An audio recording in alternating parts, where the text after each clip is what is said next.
हाय champs, मैं आपका दोस्त ये सुनील आप सबके सामने आया हूं आपके लिए 1.5 डे की स्ट्रेटेजी बताने। भाई देखो दोस्तों, आपने अब अच्छे से तैयारी कर ली होगी या अभी चल रही होगी। अब तो ऑलमोस्ट लास्ट स्टेज आ गया है। मैं उम्मीद कर रहा हूं आपकी तैयारी एकदम बहुत बढ़िया तरीके से आपने करी है। अब दोस्तों, ये सारी की सारी तैयारी एक साइड और वो जो लास्ट 1.5 दिन का या 2 दिन का जो प्रेशर होता है वो एक साइड, जो एग्जाम डे वाला प्रेशर होता है। भाई ये जितनी तैयारी है वो सारी सक्सेसफुल बनाने के लिए ये 1.5 डेज का यूटिलाइजेशन बहुत इंपॉर्टेंट है सोचना और सही तरीके से पहले से एडवांस में प्लान करना। क्योंकि लास्ट में प्लान करने का मतलब है अपने आप के लिए अटर कंफ्यूजन और कॉन्फिडेंस का एकदम डाउन होना। दोस्तों, अब हमारा जो कॉस्टिंग का पेपर है, अभी हमारे पास पेपर नंबर 3 आएगा लॉ और अकाउंट्स के बाद। देखो दोस्तों, पहला तो एक रूल अपने दिमाग में रख लो, चाहे कोई भी पेपर कैसा हो, आपका अकाउंट्स कैसा गया, लॉ कैसा गया, उसकी वजह से आपको कॉस्टिंग पर इंपैक्ट नहीं आना चाहिए। अगर इनकेस किसी रीजंस की वजह से पेपर में कुछ अच्छा नहीं गया, मान लेते हैं पहला या दूसरे में से कोई भी, तो उस केस में बेटा अब तो आपको और अच्छे से मन बनाकर इस सब्जेक्ट में आराम से 75 प्लस लाने की कोशिश करनी चाहिए। और अगर वो अच्छे गए फिर तो और अच्छी बात है, इसमें तो वैसे ही लानी है। तो ये एक ऐसा पेपर है जो आपको बहुत अच्छा स्कोर दिलवा सकता है, जिसमें आप आराम से अपनी एग्जामिनेशन तो पक्का कर सकते हैं और ये आपके एग्रीगेट में मदद करेगा। तो आज मैं आपके साथ यहां पर डिस्कस करूंगा कि भाई ये 1.5 डेज को हमें कैसे यूटिलाइज करना चाहिए। तो दोस्तों, सबसे पहले अगर मैं बात करूं हमारे डेज की, आप 4 नवंबर को अपना लॉ का पेपर देकर आएंगे। जब आप पेपर देकर आएंगे तो मैं मान रहा हूं आपके पास जो समय होगा वो 6 बजे से 11 बजे तक का है। तो इस दौरान आपके पास है पूरे पूरे 5 घंटे बेटा, जिसमें आप अपनी पढ़ाई कर सकते हैं। अब मैं एक जनरलाइज्ड बोल रहा हूं, किसी का प्लस माइनस अपने हिसाब से बेटा इसको मॉडिफाई कर सकते हैं। तो आपके पास पहले 4 नवंबर को 5 आवर्स है, 5 नवंबर को 24 में से मैंने 13 से 15 घंटे आपके पढ़ाई के लिए निकाले हैं। अब सर क्या बात कर रहे हो, हम क्या इतना पढ़ेंगे? बेटा बिल्कुल पढ़ेंगे। अब तो फाइनल टाइम है, बस ये कुछ दिन और मेहनत है और उसके बाद आपको आराम से मस्ती और एंजॉयमेंट है। तो भाई उसके लिए ये वाला मेहनत जरूर करनी पड़ेगी और यकीन मानना आप करके दिखाएंगे। सिमिलरली 6 नवंबर को बेटा हम 4 से 5 घंटे का स्लॉट आपका और रख रहे हैं। तो 3 स्लॉट्स में मैंने आपके लिए काम करा है, जो आपके लिए पूरा प्लान मैंने यहां तैयार करा है। अब अगर मैं दोस्तों सबसे पहले वाले स्लॉट्स की बात करूं, मतलब ये 4th और 5th को, तो बेटा इस दिन हम अलग तरीके से काम करेंगे और 6 नवंबर को अलग तरीके से। तो मेरी स्ट्रेटेजी बेटा तीनों दिन के लिए थोड़ी थोड़ी डिफरेंट रहेगी। अब यहां पर एक पॉइंट आता है, कुछ बच्चे रात को लेट तक पढ़ते हैं, कुछ बच्चे जल्दी पढ़ते हैं, तो बेटा वो अपने हिसाब से टाइमिंग को मैनेज कर लें। बट इतने आवर्स तो आपको निकालने पड़ेंगे फॉर द 2 डेज। लास्ट दिन बेटा आपको क्या करना है वो मैं आपको लास्ट में बताऊंगा, ठीक है। अब सर करना क्या है तीनों दिन में वो बताता हूं। तो पहले 4th और 5th की बात करता हूं। इन दोनों दिनों में बेटा, इन दोनों दिनों में हमने अपनी सारी की सारी अच्छे से रिवीजन करनी है। कैसे? तो बेटा हम कैसे करेंगे? In the form of our category, जो हमने ऑलरेडी आपके साथ डिस्कस करे होती है। भाई हमने पूरे सब्जेक्ट को 3 कैटेगरी में बांटा, category A, category B, category C. जैसा कि हम पढ़ते हैं, category A the most important, B थोड़ा कम और सी थोड़ा और कम। तो कैटेगरी ए में मैंने आपके लिए 5 चैप्टर्स डाले हैं, cost sheet, activity based costing, service costing, marginal standard. मैं पास्ट ट्रेंड पर देखूं तो बेटा जनरली ये अप्रोक्सीमेटली बेटा 50 मार्क्स की कैटेगरी आपके पास तैयार हो जाती है। पास्ट ट्रेंड के हिसाब से लगभग 50 नंबर का पेपर इसमें से आराम से बन जाता है। फिर हम बात करते हैं बेटा कैटेगरी बी की। ये कैटेगरी अगेन आपके लिए ऑलमोस्ट 30 से 40 मार्क्स का बेटा पेपर आपके लिए क्रिएट करवा देगी। तो अगर आप ध्यान से देखो बेटा, 80 से 90 नंबर का पेपर इन 2 कैटेगरी में से आपका बन गया। यानी कि ये आपके बैलेंस बेटा जनरली पास्ट ट्रेंड में देखें तो ये आपके बेटा 10 से 15 नंबर या 20 नंबर तक का पेपर आपके बेटा इस कैटेगरी में से कवर हो जाता है। तो अब मैंने आपको तीनों कैटेगरी के अप्रोक्सीमेट मार्क्स बता दिए बेटा, कहां से कितने मार्क्स का पेपर आपका बन सकता है।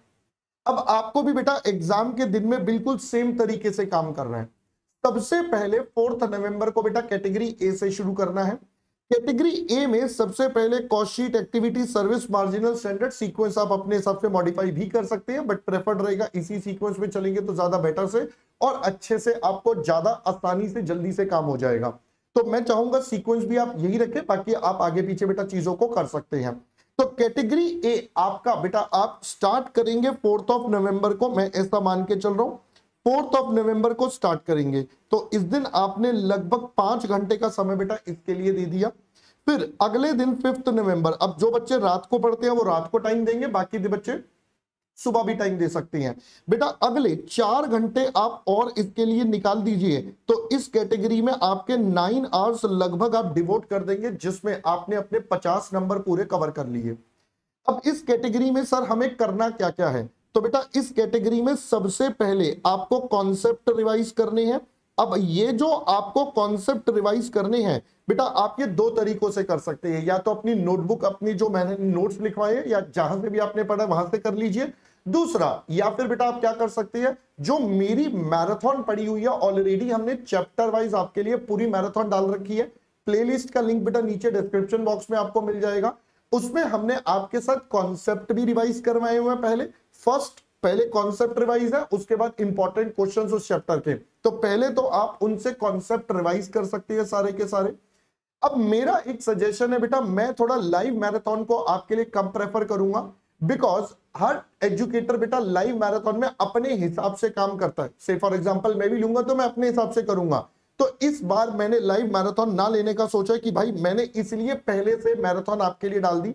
आप बच्चे उसको अपनी स्पीड के अनुसार, अपने समय के अनुसार, अपने चैप्टर के अनुसार मॉडिफाई करके पढ़ सकते हैं। तो ये सबसे बड़ा एडवांटेज आपके पास रहने वाला है। तो पहले बेटा आपको कॉन्सेप्ट रिवाइज करने हैं, फिर आपको एक कैटेगरी में, क्योंकि हम रिस्क नहीं लेंगे, तो जितने क्लास के क्वेश्चन है जो हम क्लास में आपके साथ डिस्कस करते हैं बेटा, हमने 2 पार्ट्स में करते हैं, होमवर्क और क्लास वर्क। तो क्लास वर्क वाले क्वेश्चन एक बार जल्दी से ऑडिट मोड पर करने हैं। ऑडिट मोड का मतलब है एक बार उन्हें गो थ्रू करना है, कैलकुलेटर पे फटाफट से कैलकुलेशंस करते जाइए, जो आप आइडेंटिफाई कर सकते हैं। अच्छा ये आइटम यहां जाएगी, ऐसे जाएगी, वैसे कर ले, या कोई छोटा वर्किंग नोट है वो बनाकर कर सकते हैं। तो इस तरीके से आप सबसे पहले तो ये काम करेंगे। फिर उसके बाद आती है बेटा कैटेगरी बी की बात।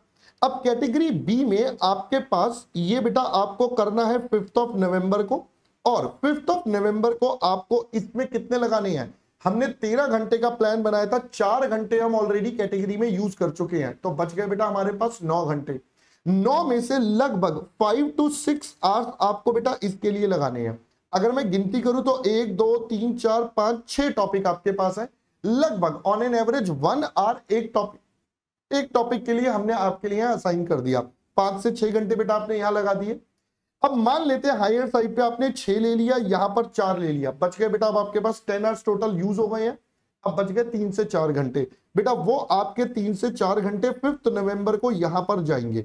जितने भी आप लगाना चाहते हैं, मैं 3 to 5 आवर्स लिख देता हूं, जितना आपके पास अवेलेबिलिटी होगी आप उस हिसाब से मॉडिफाई कर सकते हैं। तो ये पहले तो आपको पूरा स्केड्यूल बता दिया। कॉन्सेप्ट रिवीजन के लिए मैंने आपको बता दिया आप क्या कर सकते हैं। यहां पर भी आप क्या करेंगे बेटा, यहां पर भी आप, क्योंकि ये भी इंपॉर्टेंट कैटेगरी है, सेम रहेगा। पहले आप अपने कॉन्सेप्ट को बच्चा रिवाइज करेंगे, और दूसरा आप बेटा क्लास के क्वेश्चंस को करेंगे, ठीक है जी।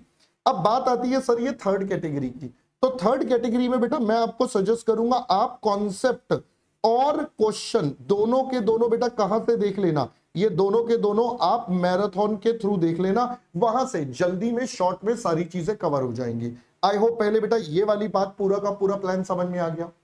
सर ये समझ में आ गया, 4th को करना है, 5th को हमारा सारा कंप्लीट हो जाएगा। बात आती है सर 6th को क्या करना है। तो बेटा 6th को आपको सिर्फ एक काम करना है, revise concept again and again. भाई जो आपके कॉन्सेप्ट है वो अगेन एंड अगेन आपको रिवाइज करनी है। सर ये कैसे, मतलब कहां से है कॉन्सेप्ट, तो बेटा जो आपकी मैराथन है उसके नोट्स बेटा टेलीग्राम चैनल पर अवेलेबल है, वहां से आप ये नोट्स ले सकते हैं और उनको बेटा मल्टीपल टाइम रिवाइज करिए, ताकि अगर पेपर में कुछ ऊपर नीचे नया टाइप का क्वेश्चन भी आ गया तो भी आप हैंडल कर सके, बिकॉज कॉन्सेप्ट इज किंग। और आपको पता है हमारी क्लास में मिलती है कॉन्सेप्ट की सुख प्राप्ति, CSP। तो भैया हम कॉन्सेप्ट वाले आपको कॉन्सेप्ट पर फोकस करवाकर काम करवाते हैं, तो यही आपकी स्ट्रेटेजी रहनी चाहिए।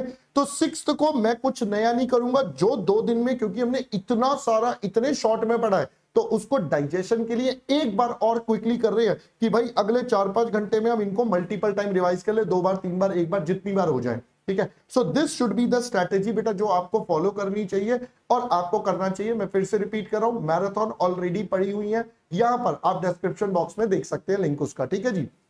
अब सर सबसे इंपॉर्टेंट दोस्तों, विश्वास रखिए। आपने पिछले 9-10 महीने, 12 महीने, किसी ने 15 महीने पूरी मेहनत करी है सिर्फ इस दिन के लिए कि आपका जो पेपर आएगा उसमें आप एकदम मस्त तरीके से अपनी परफॉर्मेंस दिखाएंगे। तो अब हिम्मत नहीं हारनी है, विश्वास रखना है अपने ऊपर। And the more you keep the believe, the results will be yours. तो believe you can and it's magic is following, ठीक है। और साथ में जैसा मैं हमेशा बोलता हूं, अब वो अंत समय आ गया है जब आपने जितनी पढ़ाई करी है अब वो काम आओगी, है ना। अब वो पढ़ाई काम आओगी, अब वो समय आ गया है। तो इस समय को बेटा अपना यूटिलाइज करिए। I wish you all the best for your exam, for all the exams, hoping you are going to get the great result. Alright, all the best दोस्तों।